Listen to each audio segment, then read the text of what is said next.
Hi everyone, welcome to lucky ఆచి.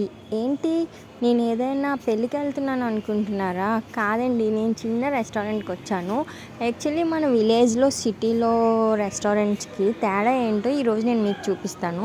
ఇక్కడ చూసారా, విలేజ్లో రెస్టారెంట్స్ అంటే మనకి ఫస్ట్ అవుట్ సైడ్ చాలా అందంగా తయారు చేస్తారు. అదే సిటీలో అంటే లోపల చేస్తారు. కానీ ఇక్కడ పల్లెటూరు కాబట్టి ఇక్కడ బయట ఇంత మంచిగా ఉంటుంది చూడడానికి. సేమ్ నాకైతే ఏదో పాతకాలం పెళ్ళిళ్ళకి వచ్చినట్టు మంచిగా అనిపించింది. బయట ఏమో వినాయకుడి విగ్రహం, వెల్కమ్ టు బొమ్మరిల్లు అని స్టార్టింగ్లో వెల్కమ్ చెప్పడానికి ఇలా, అండ్ ఇంకొంచెం ముందుకెళ్తే ఇక్కడ ఇలా పెట్టారు.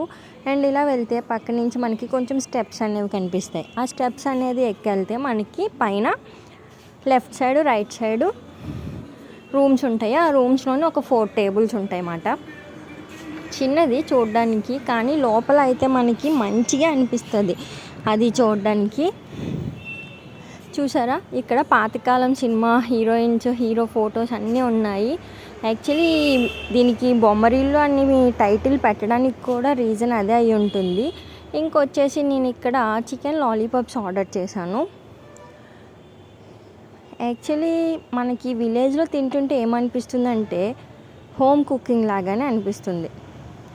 నార్మల్గా మనం సిటీలో తిన్నప్పుడు మనకి అది ఒక టేస్ట్ అనేది తెలుస్తుంది, కానీ ఇక్కడ హోమ్ కుకింగ్ టేస్ట్ అనేది చాలా బాగుంటుంది. నేనైతే తింటున్నప్పుడు అయితే నాకు చాలా మంచిగా అనిపించింది ఆ లాలీపాప్స్ తింటున్నప్పుడు. సరే, లాలీపాప్స్ తిన్నాం కదా, ఇంకేదైనా యాడ్ చేసుకుందామని చెప్పేసి నేను జాయింట్ బిర్యానీ కూడా ఆర్డర్ చేశాను. జాయింట్ బిర్యానీ కూడా బాగుంది. యాక్చువల్లీ అన్ని రెస్టారెంట్స్లో స్పెషల్ బిర్యానీ అనేది చాలా టేస్టీగా ఉంటుంది, ఎందుకంటే మనకి కర్రీ వేరేగా ఇస్తారు. బట్ ఇక్కడ ఏంటంటే ఏ బిర్యానీ ఆర్డర్ చేసినా మనకి బిర్యానీతో పాటు ఇక్కడ సాంబార్ అనేది ఇస్తారు. అదే విలేజ్ స్పెషాలిటీ. బాగుంది కదా, నచ్చితే లైక్ చేసి ఫాలో చేసేయండి. Bye bye.